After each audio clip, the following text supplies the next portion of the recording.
नमस्कार मंडळी, आज पलक किचनमध्ये बनणार आहे छान अशी बुर्जी। 2 अंड्यांची छानशी बुर्जी तयार करूया। अंड्यांपासून 2 अंड्यांचा वापर आपल्याला याच्यामध्ये करायचा आहे। चला तर बघूया सामग्री। हे बघा, 2 कांदे आपल्याला लागणार आहेत। मीडियम साईजचे 2 कांदे आहेत, 2 मिरच्या आहेत आणि 2 टोमॅटो दीड आहे आणि 2 अंडी लागणार आहेत आपल्याला। अशा पद्धतीने आपल्याला कांद्याचे टोमॅटोचे काप करून घ्यायचे आहेत। हे बघा, कांद्याचे आणि टोमॅटोचे मी काप करून घेतलेत, कारण माझ्याकडे अशा पद्धतीचे ग्रेटर आहे आणि त्या ग्रेटरमध्ये मी हे चॉप करून घेणार आहे कांदा। तुमच्याकडे जर बारीक सुरी असेल किंवा हे असेल तर त्या पद्धतीने तुम्ही वापरू शकता। सुरी किंवा वेळी काही वापरू शकता। फक्त कांदा आहे ना अतिशय बारीक होणे गरजेचं आहे, कारण एकदम बारीक जर कांदा असेल तर त्यामध्ये आपली बुर्जी अत्यंत चविष्ट तयार होते।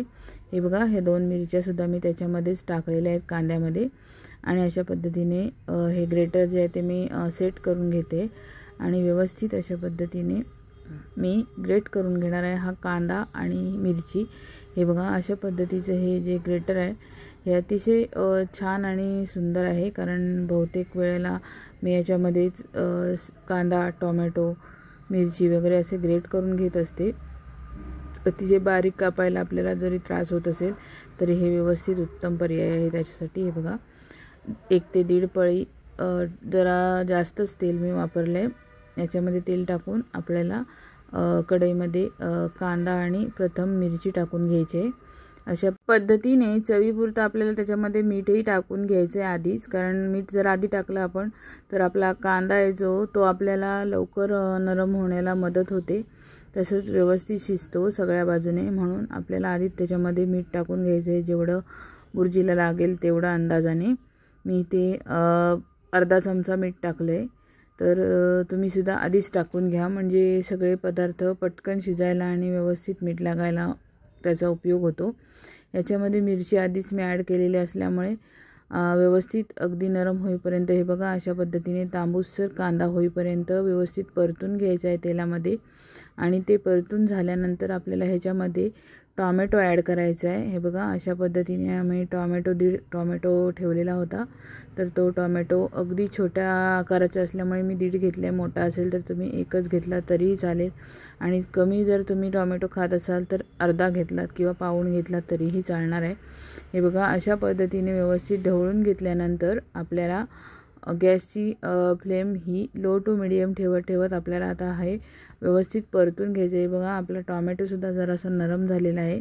अशा स्थितीत असतानाच आपल्याला याच्यामध्ये अंडीसुद्धा फोडून टाकायची आहेत। हे बघा, व्यवस्थित आधी त्यामध्ये आपल्याला मसाले ॲड करायचे आहेत। तर मसाले मी आधीच ॲड केले नाही, ह्याचं कारण म्हणजे ते मसाले जळतात आणि मग त्याचा आपल्याला सगळीभर स्मेल येतोच, पण मसाले जळल्यामुळे चवीतही फरक पडतो, त्यामुळे मी आधी मसाल्यांचा वापर केला नाही आहे। बघा, अशा पद्धतीने हळद, गरम मसाला आणि तिखट आपल्याला ह्याच्यामध्ये टाकायचं आहे। हे तिखट मी घरगुतीच बनवून घेतलेलं असतं। हे बघा, जवळजवळ 1 ते 1.25 चमचा मी त्याच्यामध्ये टाकलेला आहे तिखट, आणि त्यामध्ये थोडंसं पाव चमचा हळद आणि पाव चमचा गरम मसाला मी टाकलेला आहे।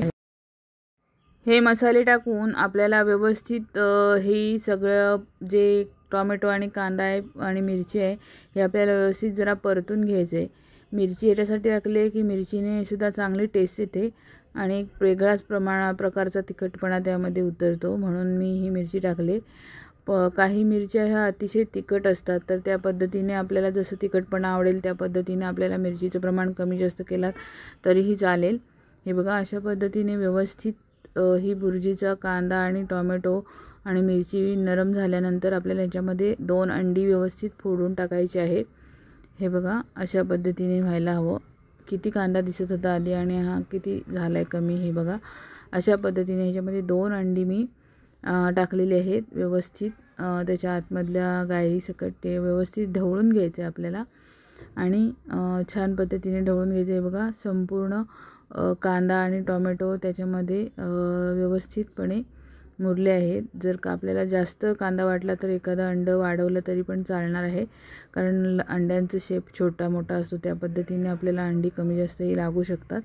पण 2 अंडी मी सांगितलेल्या मीडियम साईजचे कांदा आणि मीडियम साईजच्या टोमॅटोसाठी भरपूर होतात, म्हणून मी अशा पद्धतीने 2 अंड्यांचा वापर केला आहे.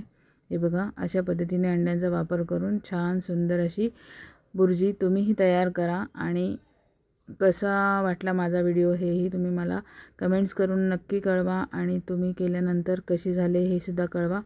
आणि अशीच छान सुंदर बुर्जी तुम्हीही घरामध्ये करून बघा. आणि माझा व्हिडिओ आवडला असेल तर मी चपातीसोबत सर्व केले, तर तुम्हीसुद्धा बनवा. आणि ही वेगवेगळी भाकरी त्यानंतर नान तसंच इतर कोणत्याही चपातीबरोबर किंवा कोणत्याही रोटी, नान, लच्छा पराठा तसंच भाकरीबरोबर ही अत्यंत उत्कृष्ट लागते. तेव्हा अशीच छान रुचकर बुर्जी तुम्ही करून बघा.